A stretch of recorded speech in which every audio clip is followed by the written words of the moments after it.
What is up, everybody? It is that one guy, and I wanted to get on this discussion with the release of the 2018 Sportsters. So Harley-Davidson has introduced the Iron 1200 and the 48 Special.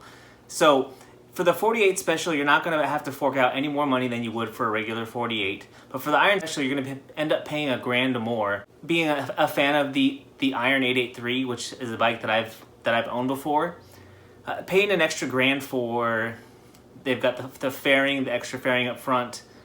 You've got all the blacked out components, the custom paint on the Iron 1200. You've got the mini ape handlebars. Is that worth another $1,000? That would be up to the person.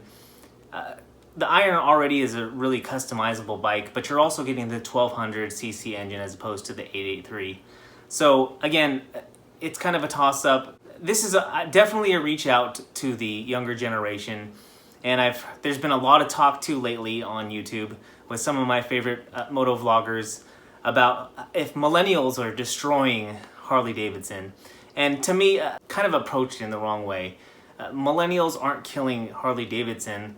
Harley-Davidson needs to take a look at what intrigues millennials into buying motorcycles. What I'll throw my 2 cents in here, because it's all been talked about already.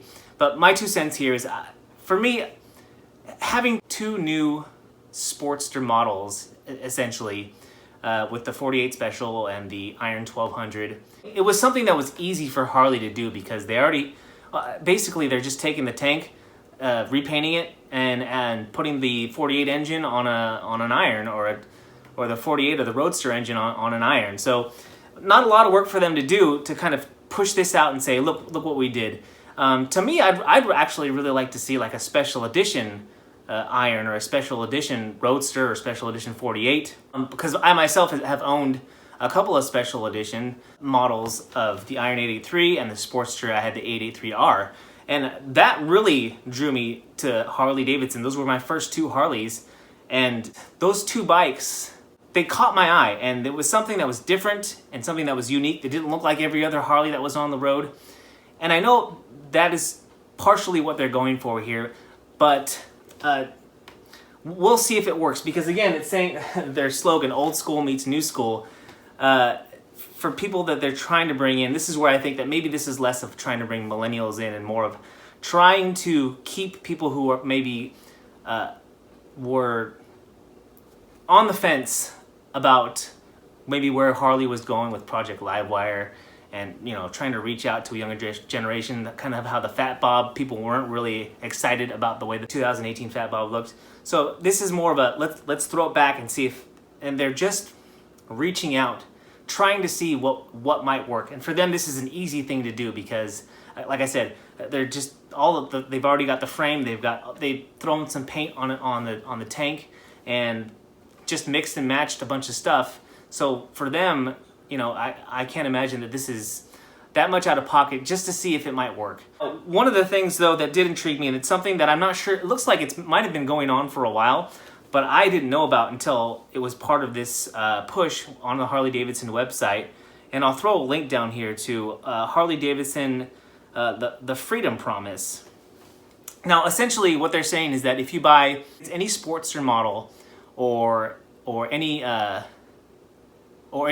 the Street series, the Street 750, the Street 500, or the Street Rod, if you buy one of those models, if you trade that model in and you've taken good care of it, and there's a lot of stipulations, which to me is kind of like, people buy Harley-Davidson so they can customize them, but you've got to bring it back to them basically the way that you had it.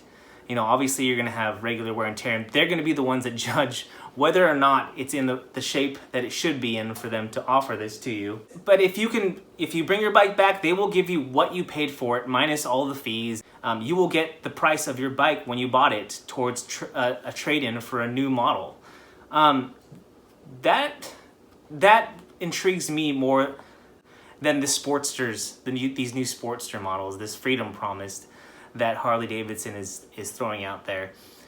to me, this is a reach out to the younger generation who maybe where money is an issue, right? So if I were to buy a new Harley-Davidson Sportster, let's just say I bought the Iron 1200 in a year, when I'm like, okay, I wanted something different, I can go in, get what I paid for the bike back towards another new model. So essentially, to me, it's like you're leasing the bike. It's this Freedom Promise is kind of like a bike lease. You're gonna buy the bike, make payments on it, and then you can get all of that money back towards another new bike. But to me, coming from me and someone like me, that is a smart idea, because Harleys are expensive, and there's no way of getting around that. Money is a big deal, and it's a big issue with young people buying Harley-Davidsons. So for this Freedom Promise, along with what they're throwing out there right now with the new Sportsters, is a really big reach towards bringing in new customers. So I'd really like to know what you guys think. So if you've got something to say about this, go ahead and leave it in the comments. So guys, if you like this video, go ahead and hit that thumbs up down there. And if you're interested in subscribing, you can either hit this button over here or click the little watermark down there in the corner. And if you want to go right to one of my other videos, you can click on one of the links in this direction. Guys, if you're riding, be safe. And if you're not riding, here's your chance. Get riding. This is That One Guy, and I'm out. It's that one guy.